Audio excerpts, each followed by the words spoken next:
First time ever na-offload.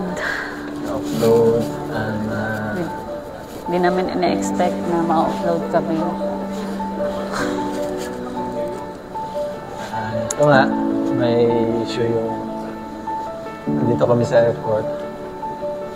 May issue yung ano namin. Hindi na-offload kami sa counter kasi hindi daw nakita ng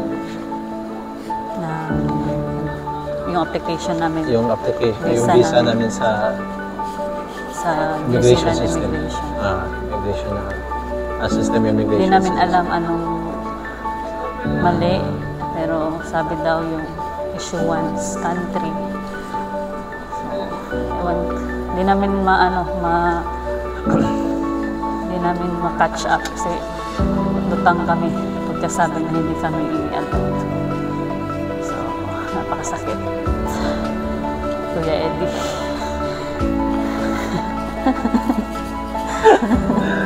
My God. Ito palang feelings pag ma-offload. So, yun na. Ayun na. Hindi namin alam kung saan kami pupunta.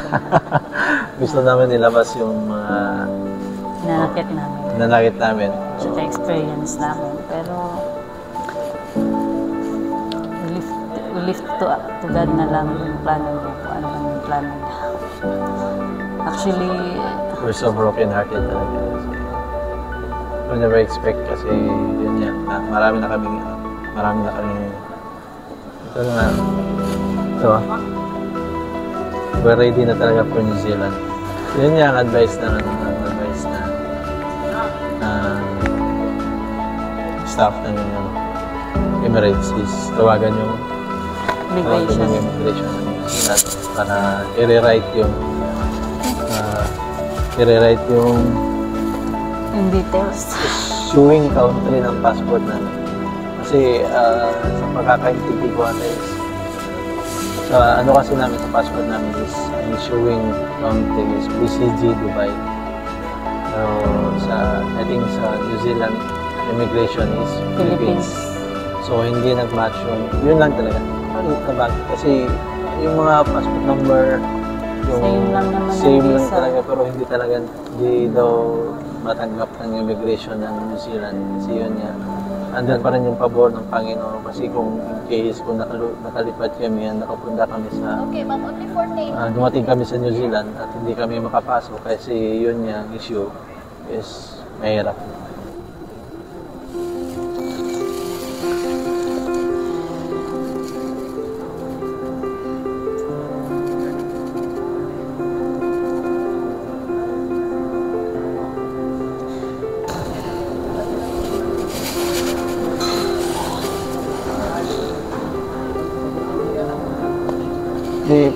May pabor din. Kasi yun nga. Kaya nang sabi ko kanina, nakalabas na kami ng Dubai at tumating kami sa immigration ng New Zealand. Yes, hindi talaga kami makapasok. So, yun nga lang. Nasira yung namin. Nasira yung plano namin. So excited pa naman. This is an answered prayer for us na ma-aprobahan ang visa namin for New Zealand. But still looking forward na may better plan yung Panginoon para sa amin. Siguro, may gusto siyang parating sa amin this week. May mga greater things sa amin coming days, coming weeks. Kaya hindi kami inaalis mo. We don't know what's the plan ng Panginoon. At kanya, yung emotion namin, hindi namin mapigilan. So, broken-hearted. Kung may plano kayo, i-check niyo muna sa immigration and huwag kayong kampante kasi pero hindi namin inaasahan na mangyayari ito. Kaya pala, labing, siguro yung labing struggles yung namin mag-apply pa lang namin sa visa ng transit visa ng Australia. Na-refuse kami. Hindi namin kasi alam yung first ticket namin is yung may kami sa Australia, may layover na 14 hours. So, kailangan mag-apply likely lang namin nalaman na may transit visa pala ang Australia pag more than 8 hours yung layover nyo sa Australia. So, parang doon, nagkaroon na kami ng issue kasi hindi ma-approve yung transit visa namin sa Australia. Family sana kami. So, thanks God din nakaano sila ate Mitch and si Kemara, mga bata. Thank God din nakasakay sila.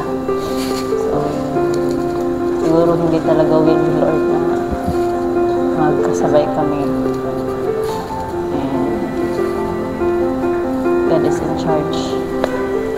So, what to do? Ang mapapayo namin is from Dubai to New Zealand. Kung dadaan po sa Australia ng may connecting flight, kailangan yung kumuha ng transit visa. Mag-apply kayo ng before 26 days sa flight niyo. As much as possible para kayo mag-ahol. Kung layover nyo sa Australia is more than 8 hours na. Pero pag less than 8 hours, hindi na kailangan ng transit visa. Yun. At saka second thing is kailangan hindi kayo maging kampante kahit pala may visa na kayo. Is may chance pa rin palang ma-upload kasi yun nga yung mga details. Yung mga kahit details isang sabi ng visa ng kahit one letter lang or kung may difference, di talaga nila sila. So, pag-uwi namin ngayon, check namin ulit yung detalye sa site ng immigration ng New Zealand. Double check namin kung may iba pa bang mali o may option bang ma-view yung details ng passport namin sa visa ng New Zealand. So, let's hope. We'll pray. We'll leave to the Lord na lang kung ano man yung plano niya para sa akin, kung umuwi na talagang kami ng New Zealand. And we'll be okay naman. But we will speak life. It will be okay. And we're still looking forward for greater things ahead of us. Coming days, coming weeks. You know that this is not the end. And thank you guys. We hope na nakatulong at makapagbigay kami ng informasyon na makakatulong para sa inyo para maiwasan itong ganitong aberya, yung excitement mo na nawala. So, yan talaga sa emotion, hindi talaga mapipigilan yung emotion ng tao. Though we have a God na in charge for everything, but still emotion in there. So, yun.